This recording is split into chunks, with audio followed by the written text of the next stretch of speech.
Šiame video bus parodyta, kaip buvo galima išspręsti 9 metų valstybinį matematikos egzaminą. Bus išspręsti uždaviniai nuo 1 iki 10 plus 13. Taškų suma už šios uždavinius yra 25. Tai ne tik būtų užtekę išlaikyti, bet ir surinkti apie 30–40 procentų. Uždaviniai ir jų sprendimai yra visai nesunkus. Video gali žiūrėti ne tik vyresnių klasių moksleiviai, o visi, kas tik nori.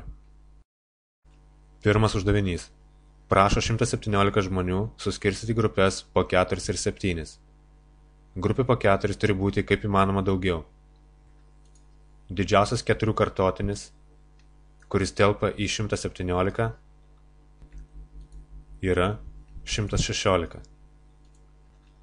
Jei grupėms po 4 skirsime 116 žmonių, grupėms po 7 liks tik 1. Taigi šis variantas netinka. Reikia tikrinti mažesnį 4 kartotinį. Prie abiejų pusių pridedu po 4. Iš 116 atimu 4, prie 1 pridedu 4. Gaunu 112 plus 5. 5 nesidalina iš 7, todėl ir šis variantas netinka. Įmam sekantį 4 kartotinį. Iš 12 atimu 4, prie 5 pridedu 4. Gaunasi 108 plus 9. Vėl netinka, nes 9 vėl nesidalina iš 7. Imu dar sekantį. Gaunasi 104 plus 13. Vėl netinka. Sekantis 100 plus 17. Netinka. Sekantis 96 plus 21. 21 dalinasi iš 7, todėl šis variantas tinka. Taigi į grupės po 4 eis 96 žmonės, reiškia tų grupė bus 24. Atsakymas D. Antras uždavinys. Duoti 2 trikampiai. Punktas A klausia, ar kampas AOC yra lygus kampui DOB. Atsakymas taip, jie lygus, nes šitie kampai kryžminiai. Punktas B klausia, ar šitie trikampiai panašus. Jie turi po vienodą kampą, jie turi po 2 proporcingas kraštines, o A sutinka su OB kaip 2 su 1, o C sutinka su OD kaip 2 su 1. Taigi trikampiai panašus, o panašumo koeficientas 2. Punktas C klausia, ar AC dvigubai didesnis už DB. Taip, AC dvigubai didesnis, nes trikampiai panašus, AC ir DB atitinkamos kraštinės, o panašumo koeficientas 2. Ketvirtas punktas klausia, ar kampas ACO yra lygus kampui DBO. Kadangi trikampiai panašus, tai jų atitinkami kampai C ir D yra tikrai lygus. Jeigu šitie 2 kampai B ir D būtų lygus, šitas trikampis būtų lygiašonis. Bet viena kraštinė yra 2, o kita 3. Taigi trikampis nėra lygiašonis. Todėl kampas B negali būti lygus kampui D, tuo pačiu kampas B negali būti lygus kampui C. Todėl atsakymas – kampai nelygus. Punktas E klausia, ar trikampio AOC plotas 4 kart didesnis už trikampio BOD. Panašumo koeficientas 2, o plotų santykis yra lygus panašumo koeficiento kvadratui. Todėl iš tikrųjų šito trikampio plotas 4 kart didesnis už mažesnį. Atsakymas E teisingas. Taigi iš visų šitų punktų klaidingas yra tik D. Atsakymas D. Trečias uždavinys. Prašo rasti pirmykštę einančią per tašką 0,2. Funkcijos EX plus 1 pirmykštė yra EX plus X plus C. Nes EX pirmykštė yra EX, vieneto pirmykštė yra X ir skaičiuojant pirmykštę visada pridedamas papildomas skaičius C. Šita pirmykštė eina per tašką 0,2, todėl įsistačius 0 turi gautis 2. Gaunasi tokia lygtelė.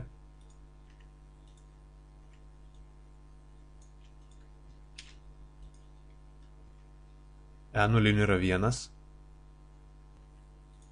iš lygtelės gaunasi, kad C yra lygus 1. Vietoj C rašius 1 gaunasi EXY plus X plus 1. Atsakymas C. Uždavinys. Duotas trikampis, prašo rasti skaliarinę sandaugą. Pačiame egzamine yra pateiktos kelios formulės skaliariniai sandaugai. Viena iš jų – vieno vektoriaus ilgis, kart kito vektoriaus ilgis, kart kosinusas, kampo tarp jų. Trikampis lygiakraštis, vadinasi kraštinių ilgiai yra 4, o kampas tarp jų 60. 60 kampo kosinusas yra 1/2. Viską sudauginus gaunasi 8. Atsakymas B – 8. 5 uždavinys. Funkcijos analizė. Sprendžiant analizės uždavinius, reikia žinoti 4 dalykus. Jei išvestinė mažiau už 0, funkcija mažėja, jei daugiau už 0, didėja. Jei išvestinė lygi 0 ir pereina iš minusą į pliusą, tai minimumas, jei iš pliuso į minusą, tai maksimumas. Punktas A. Taške x lygu 3, išvestinė pereina iš viršaus į apačią, iš pliuso į minusą, vadinasi, čia nėra minimumas. Punktas A neteisingas. Punktas B. Intervale nuo -1 iki 3 išvestinė teigiama, vadinasi, funkcija didėja, o ne mažėja. Punktas B neteisingas. Punktas C. Taške -1 išvestinė pereina iš minuso į pliusą, vadinasi, tai minimumas, o ne maksimumas. Punktas C neteisingas. Punktas D. Yra du taškai, kuriuose išvestinė keičia ženklą, tai -1 ir 3. Todėl ekstremumo taškų yra. Punktas D neteisingas. Punktas E. Taške -1 išvestinė pereina iš minuso į pliusą. Taigi tai minimumas. Punktas E teisingas. Taigi iš visų punktų teisingas tik tais E. Atsakymas E. 6 uždavinys.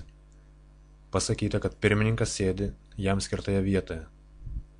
2 pavaduotojai sėdi šalia, o 24 nariai sėdi 24 vietose. Pirmininkai atsisėsti vienoje kėdėje yra tik vienas būdas. 2 pavaduotojams atsisėsti 2 kėdėse yra 2 faktorialų arba 2 būdai. 24 nariai 24 kėdėse gali atsisėsti 24 faktorialų būdais. Viską reikia sudauginti. Gaunasi 2 kart 24 faktorialų. Atsakymas D. 7 uždavinys. Prašo išspręsti porą lygčių su logaritmais. Pirma dalis. Kairiai pusėje yra logaritmas, o dešiniai skaičius. Iš bet kokio skaičiaus galima pasidaryti bet kokio pagrindo logaritmą, naudojantis štai šitą formulę, kuri vadinasi pagrindinė logaritmo savybė. Taigi vietoj 2 užsirašau, kad tai yra lygu logaritmas pagrindu 3, 3 pakelta kvadratu. Gaunasi tokia lygtis. Logaritmų pagrindai vienodi, todėl ir tai, kas yra po logaritmais, turi būti lygu. X lygu 3 kvadratu arba x lygu 9. Patikrinu apibrėžimo sritį. Tai, kas yra po logaritmu, turi būti daugiau už 0. Vadinasi, x turi būti daugiau už 0. Rasta šaknis x lygu 9 patenka į apibrėžimo sritį, taigi atsakymas 9.